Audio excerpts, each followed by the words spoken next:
اعوذ باللہ من الشیطان الرجیم، بسم اللہ الرحمن الرحیم۔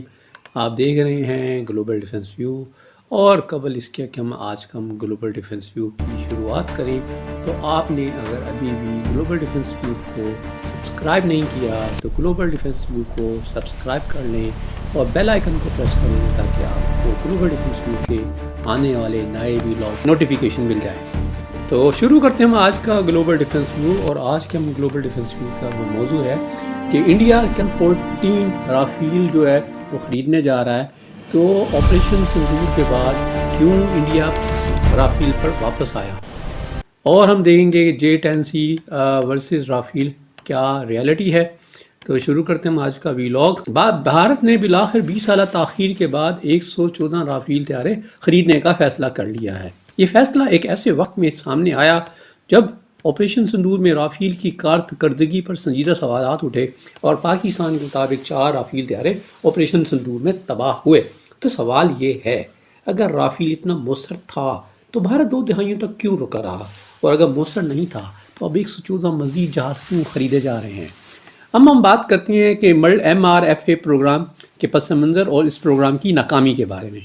بھارت کا multi role fighter aircraft یعنی MRFA 2001 سے زیر التوا ہے، اور یہ بار بار اس کے ٹینڈر طلب کیے گئے اور منسوخ ہوئے۔ اس پر ٹیکنالوجی ٹرانسفر پر تنازع بھی رہا اور میک ان انڈیا کے اوپر سیاست بھی رہی۔ نتیجہ، اب رافیل واحد ایک ایسا طیارہ رہ گیا ہے جو انڈین ایئر فورس میں پہلے سے شامل تھا، اور یہ سیاسی طور پہ کلیئر بھی ہے اور فوری طور پہ دستیاب بھی ہے۔ یہ اس لیے انتخاب مثالی نہیں، مجبوری ہے۔ آپریشن سندور کے بعد رافیل کی حقیقت۔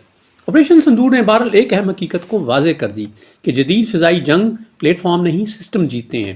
پاکستانی دعووں اور آزاد دفاعی تجزیوں کے مطابق رافیل کا BVR ایڈوانٹیج محدود ثابت ہوا۔ J-10C کے سے داغے گئے PL-15 میزائل نے میٹیور میزائل کو عملی طور پر نیوٹرلائز کیا، اور اسپیکٹرا الیکٹرانک وارفیئر سسٹم ہونے کے باوجود رافیل محفوظ نہ رہ سکے۔ سوال یہ ہے کہ بھارت اب بھی رافیل کیوں خرید رہا ہے؟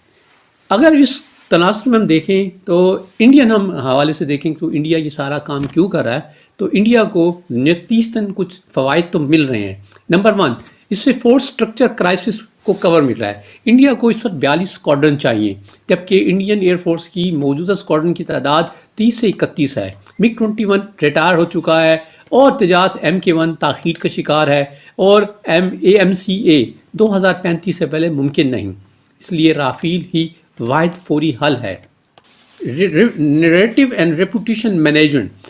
4 رافیل گرنے کی خبروں نے اگرچہ بھارت کی ایئر فورس کی ساکھ کو اور بھارت کی مجموعی ساکھ کو دھچکا پہنچایا ہے، لیکن اس کے ساتھ ساتھ یہ فرانس کے لیے مارکیٹنگ بحران بھی رہا۔ اب 114 رافیل طیارے مزید خرید کر یہ پیغام دیا جا رہا ہے کہ اگر یہ ناکام ہوتا تو دوبارہ کیوں لیتے۔ یہ ہے بیسیکلی اسٹریٹجک ڈیمیج کنٹرول۔ اگر ہم بات کر لیں، پاکستان جو ہے جواباً J-10C کی تعداد بڑھانے جا رہا ہے، تو پاکستان کا یہ فیصلہ اسٹریٹجک منطق پر مبنی ہے۔ پاکستان نے کوئی جذباتی رد عمل نہیں دیا، بلکہ اپنے ڈیکٹرائن کے مطابق فیصلہ کیا۔ J-10C کے جو مایا فوائد میں خاص طور پہ یہ اس کا PL-15 بیونڈ ویو رینج جو ہے وہ زیادہ رینج اور زیادہ توانائی کے ساتھ ہے۔ اس کا ایکٹیو الیکٹرانک اسکینڈ ارے ریڈار پلس ایواکس اور اس کی ڈیٹا لنک کوریج، اس کے ساتھ یہ کم لاگت اور زیادہ تعداد میں نیٹ ورک سرٹرنگ وارفیئر میں برتری کے ساتھ ہے۔ یہی وجہ ہے کہ J-10C نے رافیل کو سسٹم لیول پر مات دی، نہ کہ ڈاگ فائٹ میں۔ اگر ہم رافیل کو J-10C کے ساتھ ایک کمپیریزن کر لیں تو J-10C رافیل کا اگر پہلو بپہلو موازنہ کیا جائے تو اگر ہم PL-15 کی بات کریں تو یہ طویل رینج کے ساتھ ہے، اور رافیل میں میٹیور میزائل ہے۔ PL-15 کم لاگت اور مؤثر ہے، جبکہ رافیل کی جو ہے لاگت وہ زیادہ ہے۔ حالیہ اسٹینڈ آف میں J-10C جو ہے کہ اس کی جو افادیت ہے وہ ویلڈ ثابت ہوئی ہے، جبکہ رافیل کی کارکردگی کے سوال اٹھے ہیں۔ رافیل جو ہے بیسیکلی ایک لگژری فائٹر ہے، اور J-10C نے اس منظرنامے میں اپنے آپ کو وارفنگ سسٹم کے طور پر سامنے آیا۔ اب بات یہ ہے کہ بھارت رافیل لینے جا رہا ہے، تو اس کو رافیل کے لانے سے بھارت کو کیا فائدہ ہوگا؟ ظاہر ہے 114 جہاز کی ایڈیشن سے عددی اضافہ تو ہو رہا ہے، اور ظاہر ہے جب جہاز آئیں گے تو اس کے ساتھ ساتھ انڈین ایئر فورس کے پائلٹس کی تربیت بھی ہوگی، تو ظاہر ہے تربیت اور ڈاکٹران میں بہتری بھی ہوگی۔ اس کے ساتھ ساتھ مغرب کے ساتھ اسٹریٹجک سگنلنگ بھی ہے، لیکن یہ سب پاکستان پر فیصلہ کن برتری نہیں دیتے۔ پاکستان کے اگر ہم حوالے سے دیکھیں کہ اس رافیل کے آنے سے کیا امپلیکیشنز آتی ہیں، تو پاکستان کی حکمت عملی بالکل واضح ہے۔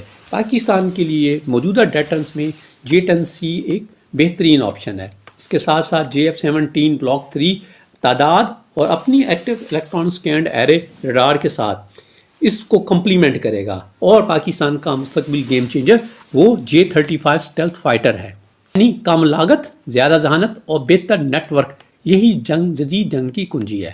اب ہم بات کرتے ہیں نتیجے کی، کہ بھارت رافیل اس لیے خرید رہا ہے کہ اس کے پاس اب کوئی فوری طور پر اور راستہ نہیں ہے، جبکہ پاکستان نے J-10C کو اس لیے چنا کہ وہ خطرے کے مطابق تھا۔